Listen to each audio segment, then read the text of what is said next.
Hi friends, welcome to my channel. இன்னைக்கு நான் உங்களுக்கு இடியாப்பம் வச்சு ஒரு ரெசிபி பண்ணி காமிக்கலாம்னு இருக்கேன். யூசுவலா நம்ம இடியாப்பத்துக்கு ஏதாவது கிரேவி வச்சு தான் சாப்பிடுவோம். கிரேவி இல்லாம எப்படி இந்த இடியாப்பத்தை நம்ம சாப்பிடலாம்ன்றத நான் உங்களுக்கு செய்து காமிக்க போறேன். இந்த இடியாப்பம் நான் ஷாப்ல இருந்து தான் வாங்கிட்டு வந்தேன். சூப்பர் மார்க்கெட்ல இப்ப பாக்கெட்லலாம் விக்கிறாங்க. ஃப்ரெஷ் இடியாப்பம் தான். நம்ம இதை ஸ்டீம் பண்ணி சாப்பிடலாம், இல்லைன்னா மைக்ரோவேவ் இருந்தால் மைக்ரோவேவில் ஹீட் பண்ணி சாப்பிட்லாம். இப்போ நான் வெளியில் போயிட்டு வந்ததுனால லேட் ஆகிடுச்சு, டின்னர் ரெடி பண்ணணும். இப்போ இனிமேல் நான் கிரேவிலாம் பண்ணுறதுக்கு ரொம்ப லேட் ஆகிடும். இப்போ அதனால் இந்த இடியாப்பம் வச்சு எப்படி நம்ம ஒரு குயிக்கான சூப்பராக டேஸ்டியான டின்னர் ரெடி பண்ணலான்றதை உங்களுக்கு நான் காமிக்கிறேன். வாங்க பார்க்கலாம். இப்போ இதுக்கு தேவையானது நம்ம பார்த்துடலாம். ஒரு 3 ஆனியன் நான் நீட்டாக கட் பண்ணியிருக்கேன். டொமேட்டோ ஒரு 2 நீட்டாக கட் பண்ணியிருக்கேன். க்ரீன் சில்லியும் கட் பண்ணி வச்சுருக்கேன். கொஞ்சம் கறி லீஃப், இங்கே பார்த்தீங்கன்னா கொஞ்சமாக உளுத்தம்பருப்பு, கடலைப்பருப்பு, இங்கே கடுகு, சீரகம், அப்புறம் மஞ்சள் தூள், உப்பு. இப்போ இதெல்லாம் தான் நமக்கு தேவை. இப்போ நம்ம ஸ்டார்ட் பண்ணிடலாம். ஃபஸ்ட்டு இடியாப்பத்தை இந்த மாதிரி நம்ம உதிர்த்து வச்சுக்கலாம். தனித்தனியாக பிசைஞ்ச மாதிரி பிரித்து வச்சுக்கலாம். இது ஃப்ரிட்ஜில் இருந்ததுனால கொஞ்சம் நமக்கு ஈஸியாக இருக்குது ஸ்குவாஷ் பண்ணுறதுக்கு.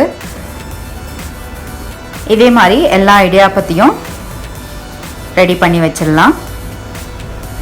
வீட்லேயே ரெடி பண்ணுற இடியாப்பத்தை வச்சு கூட இந்த டிஷ்ஷு நம்ம செய்யலாம். அது இன்னும் நல்லாவே இருக்கும்.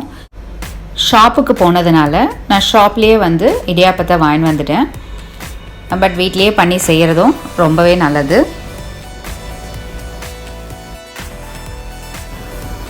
இந்த மாதிரி உருண்டை இல்லாமல் நம்ம எல்லா இடியாப்பத்தையும் தனித்தனியாக பிரித்தாச்சு. இந்த மாதிரி இருந்தாலே போதும். இப்போ நம்ம தாளிக்க ஸ்டார்ட் பண்ணிடலாம். ஸ்டவ்வில் பேன் வச்சிடலாம். பேன் ஹீட் ஆனதும் ஆயில் போட்டுடலாம். ஆயில் ஹீட் ஆகிடுச்சு. இப்போ கடுகு, சீரகம் சேர்த்துடலாம்.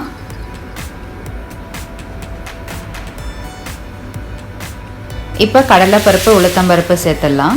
உளுத்தம்பருப்பு கொஞ்சமாகவே போதும். கடலைப்பருப்பு ஒரு ஸ்பூன் இல்லைன்னா 1.5 ஸ்பூன் நீங்கள் சேர்த்துக்கலாம்.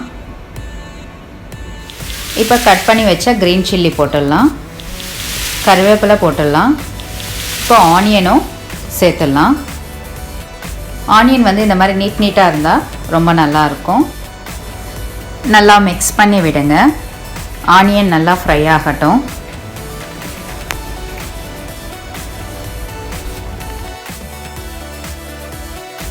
ஆனியன் இந்த அளவுக்கு ஃப்ரை ஆனால் போதும். இப்போ நம்ம டொமேட்டோ சேர்த்துடலாம். தக்காளியும் நீட்டாகவே கட் பண்ணி வச்சுருக்கேன்.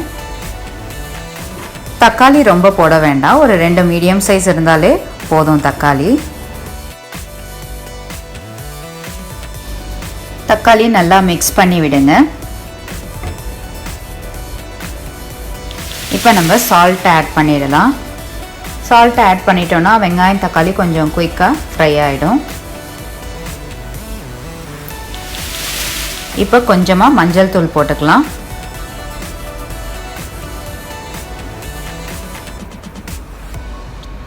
எல்லாமே நல்லா மிக்ஸ் பண்ணி விடுங்க.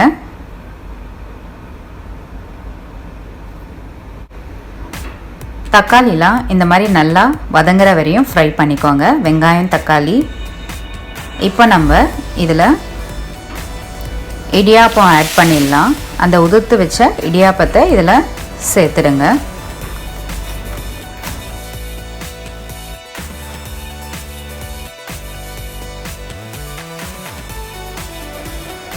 இடியாப்பம் போட்டதுக்கப்புறம் நல்லா மிக்ஸ் பண்ணி விடுங்க. அந்த மசாலாவோட இடியாப்பம் நல்லா மிக்ஸ் ஆகணும். ஸ்டவ்வை இப்போது லோ ஃப்ளேமில் வச்சுட்டு மிக்ஸ் பண்ணுங்க.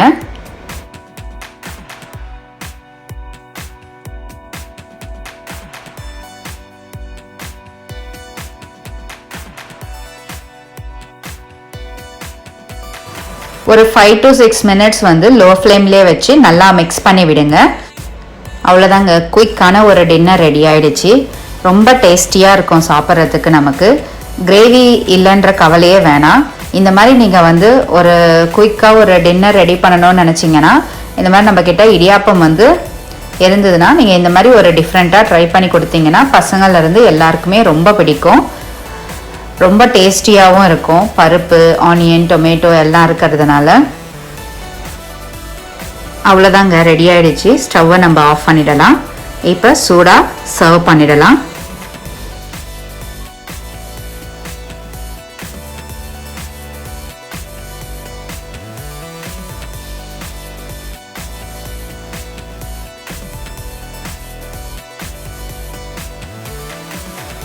ரொம்ப குயிக்கான ரெசிபி ரெடி ஆகிடுச்சு. ஒரு 10 to 15 மினிட்ஸ்லேயே நம்ம இதை குக் பண்ணிட முடியும். சூடாக சாப்பிடும் பொழுது ரொம்ப டேஸ்டியாக இருக்கும். இந்த மாதிரி நீங்கள் குழந்தைங்களுக்கு செய்து கொடுத்தீங்கன்னா அவங்களும் ரொம்ப விரும்பி சாப்பிடுவாங்க. இந்த வீடியோ உங்களுக்கு ரொம்ப பிடிச்சிருக்கும்னு நினைக்கிறேன். பிடிச்சிருந்தால் லைக் பண்ணுங்கள், சப்ஸ்கிரைப் பண்ணுங்கள். தேங்க்யூ.